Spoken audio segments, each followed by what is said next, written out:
পৌলমি, পৌলমি। হ্যাঁ বলো।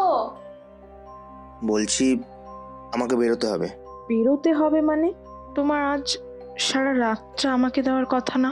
Sorry baby, আসলে বাবার শরীরটা ভালো নেই, মা ফোন করেছিল, তাই যেতেই হবে সোনা, কিছু করার নেই। ও তাহলে তো যেতেই হবে। হ্যাঁ আমি আসলাম, ফোনে কথা হবে, বাই।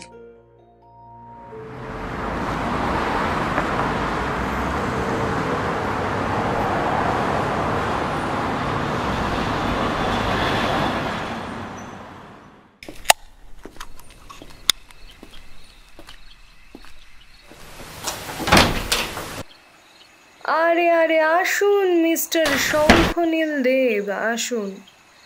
আপনার জন্যই তো অপেক্ষা করছিলাম। আসুন আসুন আসুন। প্লিজ ইয়ার কি করো না, কি জরুরি কথা বলবে বলছিলে বলো। ও এখন বুঝি আমার ইয়ার্কি আর ভালো লাগে না? ইয়ার্কি করার জন্য অন্য কেউ আছে বুঝি? মানে কি সব বলছো বলো তো তুমি? কোথায় ছিলে এতক্ষণ তুমি? আরে বললাম না আমার একটা কলিগের বাড়ি। Female colleague? আরে না না, মেল। Just shot up. মিথ্যে বলো না, হ্যাঁ? আমি তোমাকে আজ একটা মেয়ের সাথে রাস্তায় ঘুরতে দেখেছি। মেয়েটাকে? কি মেয়ে মানে? কিসের মেয়ে? কোন মেয়ে? দূর, তুমি কি দেখতে কি দেখেছো? ও তাই? আচ্ছা এই ছবিটা দেখো তো, চিনতে পারো কি না? এসবের মানে কি? তুমি লুকিয়ে লুকিয়ে আমার ছবি তুলেছো? হ্যাঁ, তুলতে বাধ্য হয়েছি তোমাকে দেখানোর জন্য, কারণ আমি খুব ভালো করেই জানতাম প্রমাণ না দেখালে তুমি কিছুতেই সত্যিটা স্বীকার করবে না। এখনো বলবে যে আমি কি দেখতে কি দেখেছি? সরি বাবু, প্লিজ রাগ করো না। আসলে কি বলো তো, ওই মেয়েটা আমাদের অফিসের বস, একটু মাথা খারাপ টাইপের। আজ ওনার ইচ্ছে হয়েছে আমার সাথে ঘোরার। এবার আমি যদি ওনার সাথে না যেতাম তাহলে আমার চাকরিটা থাকতো না, তাই চাকরি বাঁচানোর জন্য আমি বাধ্য হয়ে ওনার সাথে ঘুরতে হয়েছে শোনা। তাই যদি হবে তাহলে আমাকে মিথ্যে কেন বললে প্রথমেই এটা কেন বললে না? আসলে আমি ভেবেছিলাম তুমি না বুঝেই যদি রেগে যাও, সেই জন্য বলিনি। ও আচ্ছা, তোমার ফোনটা দাও তো, পাসওয়ার্ডটা খুলে দাও তো। ফোন? কি করবে ফোন নিয়ে তুমি? কেন, আমি কি নিতে পারি না তোমার ফোন? না আমার সেই অধিকারটা নেই? কোনটা? আরে না না, অধিকার কেন থাকবে না, অবশ্যই আছে, কিন্তু তাহলে তাহলে কোনো কিন্তু কিন্তু না করে ফোনটা দাও। আচ্ছা নাও। এগুলো কি? এই সমস্ত নোংরা মেসেজগুলো কি চাকরি যাওয়ার ভয়ে করেছো তোমার পৌলমি ডার্লিংকে? কি সব বলছো শোনা তুমি? Just shut up. আমাকে সোনা বলে একদম ডাকবে না। পৌলমি ডার্লিং বলেই তো সেভ করে রেখেছো ওর নামটা, আবার জিজ্ঞেস করছো কি সব বলছো? কি হলো, এখন চুপ করে আছো কেন? বলো, এইসব সেক্স চ্যাটগুলোও কি চাকরি যাবার ভয় করেছো তুমি? হ্যাঁ একদম ঠিক, চাকরি যাওয়ার ভয়ে আমাকে এইসব নোংরা মেসেজগুলো করতে হয়েছে শোনা। আসলে বললাম না তোমায় একটু আগে, আমাদের বসের মাথার অবস্থা খারাপ, একটু পাগলি টাইপের। চুপ, একদম চুপ। লজ্জা করে না তোমার একটা মেয়ের নামে মিথ্যে কথা বলতে? এখনো মিথ্যে বলে যাচ্ছ তুমি। আমাকে কি ভাবো, বোকা? কিচ্ছু বুঝি না। আমিও একটা অফিসে চাকরি করি, ঠিক আছে? বাইরে আমিও বেরোই, তাই আমাকে অতটাও বোকা ভেবো না তুমি।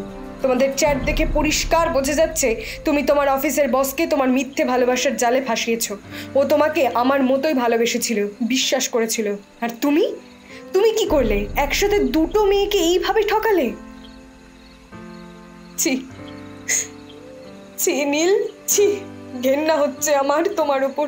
এতটা নিচে নামতে পারলে তুমি? দেবযানী, দেবযানী তুমি বিশ্বাস করো আমি ঠকাইনি তোমায়, আমি সত্যি ভালোবাসি তোমায়। হ্যাঁ আমি প্রথম থেকে সবটা মিথ্যে বলেছি, পৌলমের মাথায় কোনো প্রবলেম নেই, ও আমায় সত্যিই ভালোবাসে, সেটা আমিও বুঝতে পারি, কিন্তু বিশ্বাস করো আমি ওকে ভালোবাসি না, আমি তোমাকে ভালোবাসি। আসলে তাড়াতাড়ি প্রমোশন পাওয়ার জন্য ওর সাথে ভালোবাসার নাটকটা করেছি। আমি তোমাকেই ভালোবাসি, বিশ্বাস করো। ছাড়ো, একদম একদম ধরবে না আমায়, একদম ছবে না। তোমার তোমার ছোঁয়া পেতেও আমার এখন ঘেন্না লাগছে। সরে যাও। আমাকে আমাকে আর কিচ্ছু বোঝাতে হবে না তোমাকে। আসলে আসলে কি জানো তো, তুমি কখনোই কাউকে ভালোবাসোনি, না আমাকে আর না ওই পৌলমীকে। তুমি তুমি তুমি তুমি ভালোবেসেছো শুধু নিজেকে, আর নিজের স্বার্থের জন্য ব্যবহার করেছো আমাদের। আমাকে যদি সত্যি ভালোবাসতে তাহলে অন্য কারোর সঙ্গে আর সম্পর্কে জড়াতে পারতে না তুমি। দেবযানী শোনো আমার কথাটা। দেবযানী, কোথায় যাচ্ছ তুমি? তোমার কি মনে হয় বলো তো, কি মনে হয় তোমার? এত কিছুর পরেও তোমার সাথে এক ছাদের তলায় থাকবো আমি?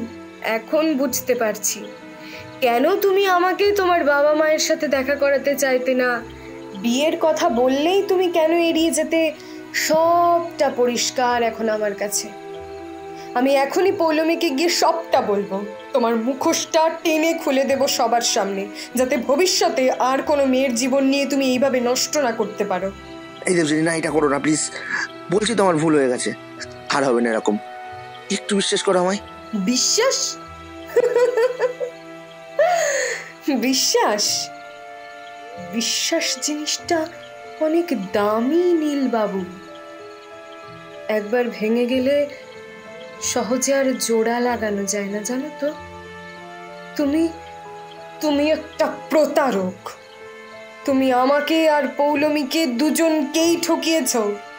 তাই সরি, আমারও আর কিছু করার নেই। আমাকে সবটা পৌলমীকে জানাতেই হবে। Good bye.